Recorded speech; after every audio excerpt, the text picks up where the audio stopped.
आपने कभी सोचा है कि सत्ता के सबसे बड़े नेता भी कभी कभी मौत के इतने करीब पहुंच जाते हैं कि बस कुछ सेकंड का फर्क उनकी जिंदगी बचा देता है। आज उत्तर प्रदेश के डिप्टी सीएम केशव प्रसाद मौर्य के साथ भी कुछ ऐसा ही हुआ। लखनऊ से कौसाम्बी जा रहे उनके हेलीकॉप्टर में अचानक ऐसी खराबी आ गई कि उसे तुरंत इमरजेंसी लैंडिंग करानी पड़ी। बताया जा रहा है कि लैंडिंग के वक्त पूरा हेलीकॉप्टर धुएं से भर गया था और यही वजह है कि एक बार फिर से देश में नेताओं की हवाई यात्रा की सुरक्षा पर बड़ा सवाल खड़ा हो गया है। लखनऊ से इस वक्त की बड़ी खबर सामने आई है, जहां उत्तर प्रदेश के उप मुख्यमंत्री केशव प्रसाद मौर्य आज एक बड़े हादसे से बाल बाल बच गए हैं। जानकारी के मुताबिक डिप्टी सीएम केशव प्रसाद मौर्य लखनऊ से लाल मार्टिनियर ग्राउंड से हेलीकॉप्टर के जरिए कौसाम्बी जाने वाले थे। उनका कार्यक्रम पहले से तय था और वहां कई सरकारी और राजनीतिक कार्यक्रमों में उन्हें शामिल होना था, लेकिन उड़ान भरने के कुछ ही समय बाद हेलीकॉप्टर में अचानक तकनीकी खराबी आ गई। पायलट को महसूस हुआ कि मशीन में गड़बड़ी है और तुरंत कंट्रोल रूम को सूचित किया और सुरक्षा को देखते हुए हेलीकॉप्टर को वापस लखनऊ एयरपोर्ट पर इमरजेंसी लैंडिंग करानी पड़ी। सूत्रों के मुताबिक जैसे ही हेलीकॉप्टर नीचे उतरा तो उसमें से धुआं निकल रहा था और कुछ रिपोर्ट्स में यह भी सामने आया है कि कुछ देर के लिए पूरा कैबिन धुएं से भर गया था, जिसके कारण सुरक्षा टीम भी सतर्क हो गई। हालांकि राहत की बात यह है कि हेलीकॉप्टर सुरक्षित तरीके से लैंड हो गया है और डिप्टी सीएम पूरी तरीके से सुरक्षित हैं इस वक्त। इसके बाद उनका कौसाम्बी का कार्यक्रम रद्द नहीं किया गया है, बल्कि उन्होंने सड़क मार्ग से जाने की तैयारी शुरू कर दी है। अब हेलीकॉप्टर को तकनीकी जांच के लिए रोक दिया गया है और विशेषज्ञों की टीम इसकी पूरी तरह जांच कर रही है। आखिर अचानक ऐसी खराबी कैसे आ गई?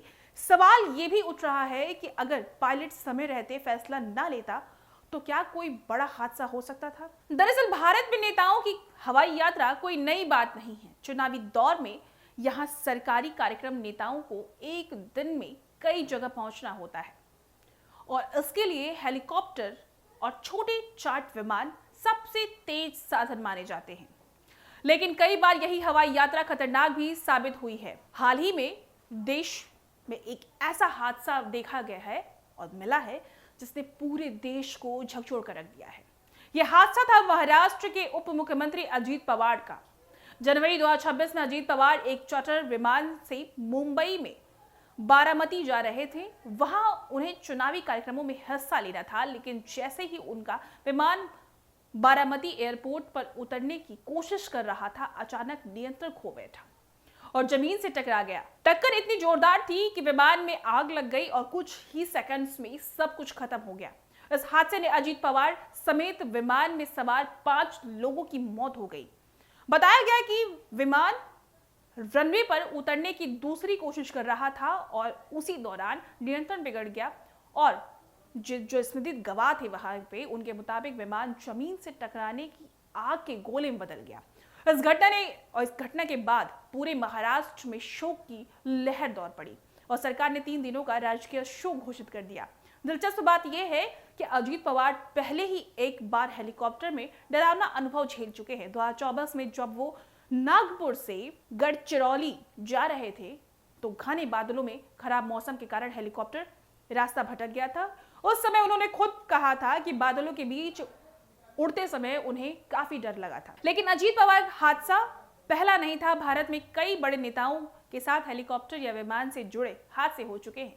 कुछ नेता बाल बाल बच गए तो कुछ ने अपनी जान भी गंवाई है। 2017 में महाराष्ट्र के तत्कालीन मुख्यमंत्री देवेंद्र भी एक बड़े हेलीकॉप्टर हादसे में बाल बाल बच गए थे। लातूर के पास उनका हेलीकॉप्टर टेक ऑफ के तुरंत बाद हादसे का शिकार हो गया था और बिजली के खंभों से टकराया और हेलीकॉप्टर बुरी तरीके से क्षतिग्रस्त हो गया था, लेकिन देवेंद्र और उनके साथ मौजूद सभी लोग सुरक्षित बच गए थे। इसी तरह 2024 में महाराष्ट्र में एक हेलीकॉप्टर दुर्घटना में 2 पायलटों की मौत हो गई थी। यह हेलीकॉप्टर एक नेता को लेने जा रहा था, लेकिन हेलीकॉप्टर के तुरंत बाद दुर्घटना ग्रस्त हो गया लैंड होने से पहले। अगर भारत में हेलीकॉप्टर और छोटे विमानों के बड़े हादसों की बात करें तो आंकड़े भी चौंकाने वाले हैं। 2011 में अरुणाचल प्रदेश में तवांग के पास पवन हंस Mi-17 हेलीकॉप्टर दुर्घटनाग्रस्त हो गया था। इस हादसे में 23 में से 17 लोगों की मौत हो गई थी। भारत में पिछले 2 दशकों में दर्जनों ऐसे हादसे हुए हैं जिसमें छोटे विमान और हेलीकॉप्टर शामिल रहे हैं। इसमें कई बार तकनीकी खराबी और खराब मौसम, पायलट की गलती या लैंडिंग के समय नियंत्रण खोना मुख्य कारण बने हैं। नेताओं के लिए हेलीकॉप्टर इसलिए ज्यादा इस्तेमाल किए जाते हैं क्योंकि चुनावी रैलियों में उन्हें एक दिन में कई जिलों में जाना पड़ता है। सड़क से जहां 6 से 8 घंटे लगते हैं, वहीं हेलीकॉप्टर से दूसरे 1 घंटे में तय किया सकता है रास्ता। लेकिन यही तेजी कई बार जोखिम भर के लाता है अपने साथ। एवियंस एक्सपर्ट्स का कहना है कि छोटे हेलीकॉप्टर, चार्टर विमान बड़े कमर्शियल विमानों की तुलना में ज्यादा जोखिम वाले होते हैं, क्योंकि इनके उड़ान अक्सर अस्थायी हेलीपैड्स, छोटे एयरपोर्ट्स या खुले मैदानों से होती है। यहाँ मौसम अजीब की स्थिति होती है और जमीन की स्थिति भी तकनीकी सुविधाएं कई बार सीमित होती हैं। आज केशव प्रसाद मौर्य के हेलीकॉप्टर में आई खराबी ने एक बार फिर से सवाल खड़ा कर दिया है कि क्या नेताओं की हवाई यात्रा पूरी तरह सुरक्षित है। अगर हेलीकॉप्टर में धुआं भर गया था तो यह बहुत गंभीर तकनीकी समस्या हो सकती है। अगर पायलट समय पर निर्णय नहीं लेता तो स्थिति और खतरनाक हो सकती थी। हालांकि अभी तक आधिकारिक तौर पर यही कहा जा रहा है कि तकनीकी जांच के बाद ही असली कारण सामने आएगा। हेलीकॉप्टर जो था वो पूरी तरह जांच की जा रही है और सुरक्षा एजेंसियां भी सतर्क हो गई हैं। फिलहाल सबसे बड़ी राहत की बात तो यह है कि उत्तर प्रदेश के उप मुख्यमंत्री केशव प्रसाद मौर्य पूरी तरह सुरक्षित हैं और वो सड़क मार्ग से अपनी अगले कार्यक्रम के लिए रवाना भी हो चुके हैं और उनकी तैयारियां शुरू हो चुकी हैं। लेकिन ये घटना हमें एक बार फिर याद दिलाता है कि आसमान में उड़ने वाली मशीन चाहे कितनी भी आधुनिक क्यों ना हो, जोखिम कभी पूरी तरह खत्म नहीं होता है।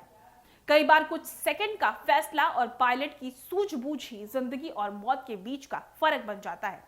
और आज लखनऊ में भी कुछ ऐसा ही हुआ, जहां एक बड़े तकनीकी खराबी के बावजूद एक बड़ा हादसा टल गया और उत्तर प्रदेश के डिप्टी सीएम की जान बच गई है। फिलहाल इस पूरे मुद्दे पर आप क्या विचार रखते हैं, हमें कमेंट में साझा करें। और इसी के साथ मैं अनुप्रिया सिंह